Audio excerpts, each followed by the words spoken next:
नमस्कार, आप सभी का स्वागत है धार्मिक बातें यूट्यूब चैनल पर। आज एक कहानी आपको बताने जा रहे हैं। एक ऐसी कहानी जो आपको निश्चित तौर पर बदल कर रख देगी, आपके नजरिए को बदल देगी। किसी गांव में दो मित्र रोहन और संदीप रहा करते थे।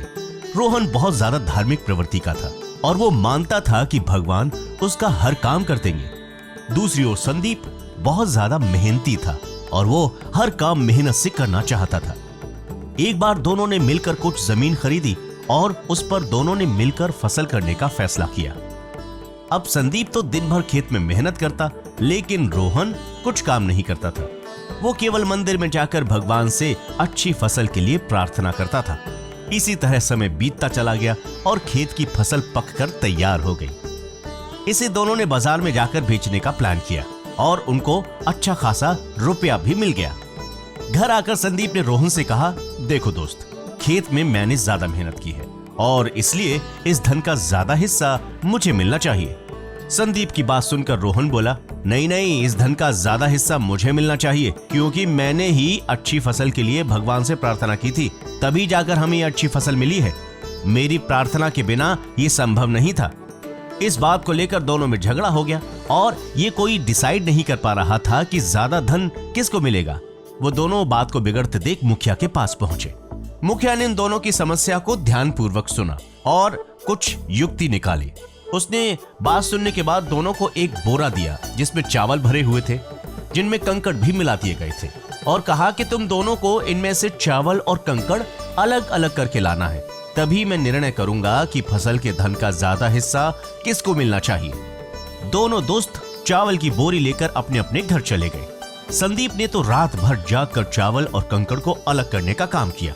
रात भर लगा रहा, लेकिन रोहन भाई साहब अपनी आदत के अनुसार चावल की बोरी को सामने रखकर मंदिर में जाकर भगवान से प्रार्थना करने लगे कि हे भगवान, मेरी चावल की बोरी से कंकड़ अलग कर दे और चावल अलग कर दे।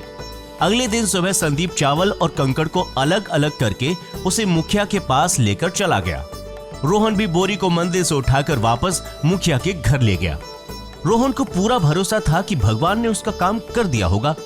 अब मुखिया ने दोनों से पूछा कि बताओ, तुमने कितने चावल साफ किए? इस पर संदीप ने तो जितने किए उतने बता दिए। रोहन ने भी पूरे आत्मविश्वास के साथ अपनी बोरी खोली, लेकिन उसकी बोरी में वैसे के वैसे चावल थे जिसमें कंकड़ भी भरे पड़े थे। अब मुखिया सारी बात समझ चुका था कि रोहन बिल्कुल भी मेहनत करना नहीं चाहता है। वो सारे काम भगवान के भरोसे छोड़ देता है और वो बिना मेहनत के ही फल खाना चाहता है। इसलिए अनाज के धन में भी कम हिस्सा उसे ही मिलना चाहिए। गांव के मुखिया ने रोहन को समझाया कि भगवान भी तभी तुम्हारी मदद करते हैं जब तुम कड़ी मेहनत करते हो। हर काम तुम भगवान के भरोसे बैठकर नहीं कर सकते। भगवान के भरोसे के साथ साथ आपको मेहनत की भी आवश्यकता होती है, क्योंकि भगवान भी उसी की मदद करते हैं जो मेहनती होते हैं। रोहन को मुखिया की बात समझ आ चुकी थी। वो भी संदीप के साथ साथ जमकर मेहनत करने लगा और अगली बार उनको दूनी फसल उगी। इस कहानी से हमें सीख मिलती है दोस्तों कि भगवान से प्रार्थना ठीक है, लेकिन साथ ही साथ हमें मेहनत पर भी विश्वास करना चाहिए। आपकी किस्मत तभी चमकेगी जब भगवान की कृपा और आपकी कड़ी मेहनत एक साथ लगेंगी। वो कहते हैं ना कि खुदी को कर बुलंद इतना कि खुदा बंदे से खुद पूछे, बता तेरी रजा क्या है। इसलिए अपने आप से ईमानदार बने और दबा कर मेहनत करें। आपको सफलता के शिखर पर पहुंचने से कोई नहीं रोक सकता। आपको ये कहानी कैसी लगी जरूर बताएं कमेंट सेक्शन में। नमस्कार।